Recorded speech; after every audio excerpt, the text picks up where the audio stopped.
Hi, this is going to be video one of advanced pump head training 1001. Here we have we've already broken down a pump head for you. This particular motor is a 24-volt motor, but very few of you will do anything with those. But for the pump heads are all the same. The beauty of it is that all the pump heads for a 24-volt system, 110, a half GPM, a 1 GPM, a 2 GPM, all the pump heads and all the internals are the same. So for the purposes of this and outlining how everything kind of takes apart and goes back together again, I'm just going to kind of show you what are some of the things that over time you'll need to be replaced, and what are things that you know never we're going to have any issues with. So we've already taken the pump head apart, so we're going to kind of show you how it goes back together. This is one of the most common things that after several years you can basically just put your finger in there and pop this out like I just did, or you can use a pair of needle nose pliers or whatnot to just kind of very gently grab the lip right here and pull and twist, but you don't want to scuff that because this is brass, so brass is very solid. So the other two things that you saw pop out of here is your water seal. Okay, it's a two-part piece. It's got a little channel, and there's two sides of the unit like this. There's one that's got little grooves in it, as you can see there, and then the other side is just smooth. Okay, the way this goes back together is those little notches go towards the head itself. Okay, and then this groove obviously is going to sit back down. So what you want to do is align that like so, and then just take this, set it down in there, and then you're going to push that into place and just kind of work it in there. It's flexible, so it's only gonna go in one way because it's got that unit has to sit in the channel, and it's gonna push down in there like so. So it's nice and flush, you know. The only time you're ever gonna change that piece is if you have water dripping from the bottom of your pump head.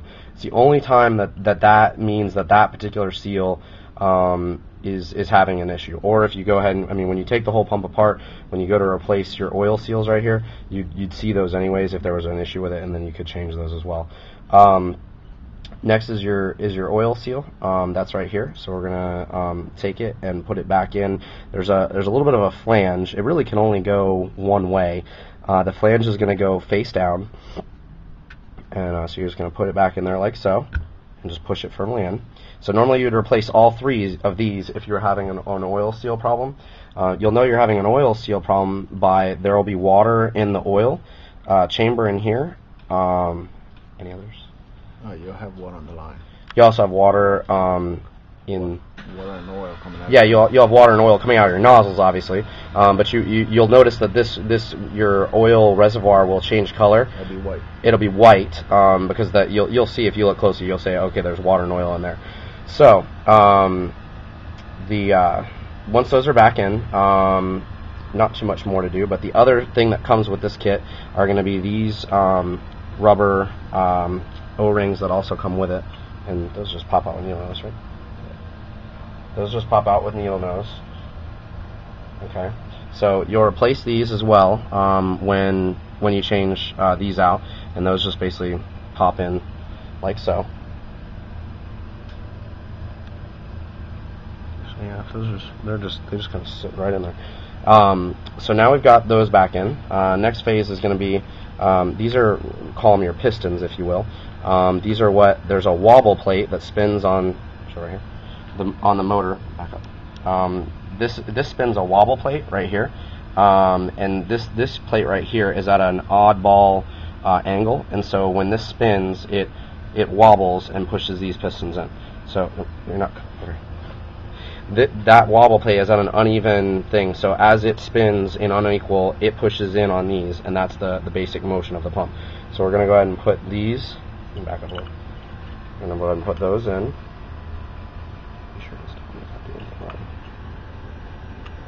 Alright, so now we've got all those in there. So we've got our oil seals in. Oh, one of our oil seals popped up.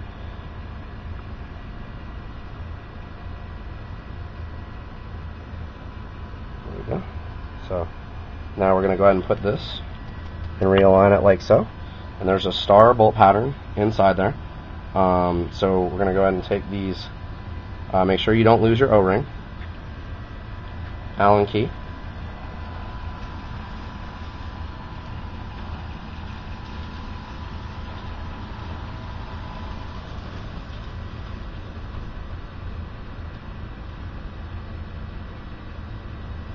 Okay, you go and just tighten this like so.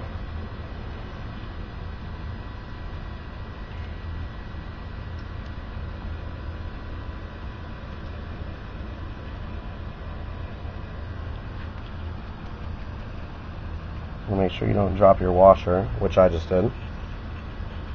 This floating around in there would be bad. So make sure that that doesn't happen. Loosen that one back up. One other thing you can do is you can take your needle nose pliers and grab it. Oh, you have a different set than this, but you can kind of grab it like so.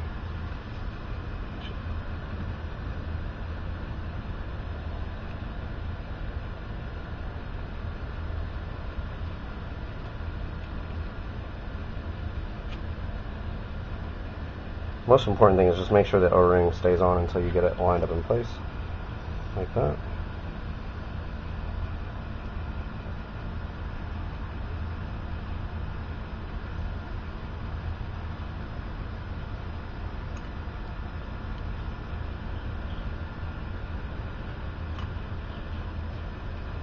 Just kind of drop it in there real fast like you just saw me do.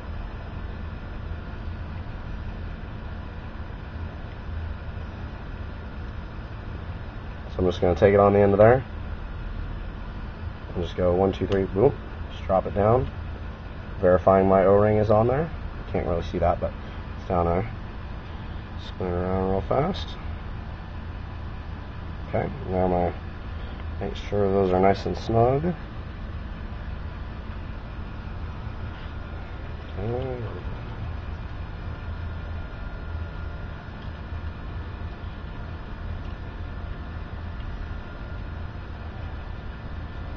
Alright, now we're done with that. So now majority of our pump is back together. All that's left now is we're going to go ahead and put this wobble plate on. I'm going to go ahead and put the wobble plate on this way. And as you can see, it's at an angle, so when we put this on, you see how the plate is actually, you can see how it's like this, and that's what, as this spins, this creates the differential on the pistons that pushes these in and out. So our plate's on there, and there's nothing to even attach there, right? No. That just is basically held on by the force of the pump. So I want to show you one other quick thing. These are the valves right here. Okay, these are taken off by just a wrench on the top here, and I'll talk about what would cause your valves to go bad, or what's a symptom in a moment. But your valve heads, you just take the nut off, and then just to get you a pair of needle nose pliers, paper clip, something. Just kind of reach in here like so, and you're just gonna fish.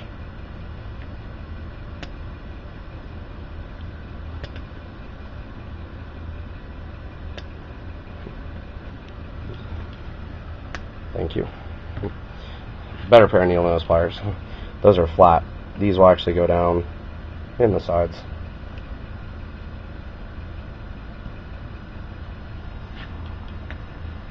And those pop out like so. So those are your valves. And like I said, we'll talk about what would be a symptom of what would cause those to be changed out. But just go ahead and put in your new ones. It would come in a bag like this with new valves and O-rings. So our valve is going to go back in there like so.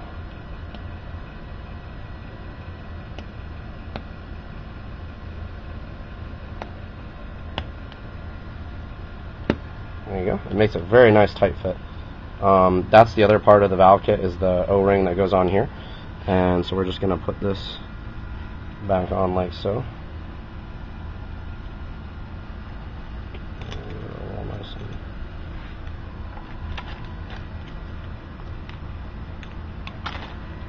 It's a different rubber. That rubber's for the inside of that, not for the nut. It's not? No. Was there a O-ring down in there? Yeah. Where was it? It's right. It goes underneath the chamber.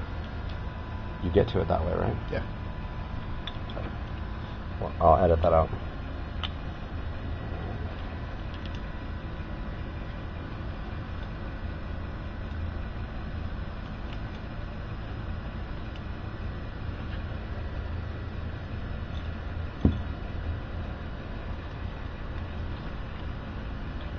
Alright, so starting over. Here we have our valve. Alright, the valve just pops out like so. And there's a black, you can't see it, but there's a black O-ring down inside there. You're going to either take a pair of needle nose or probably a paper clip, or we also have a, go ahead and invest in a dental pick. But anyways, it's like a dental pick, and you can reach inside there and pop that O-ring out, because your valve kit comes with valves and it comes with the O-rings.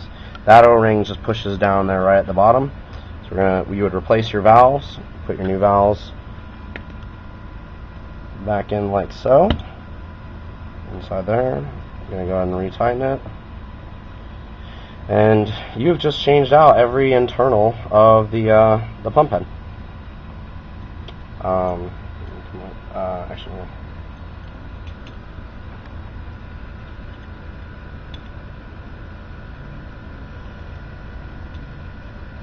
go ahead and retighten. Alright, go ahead and hit the record button.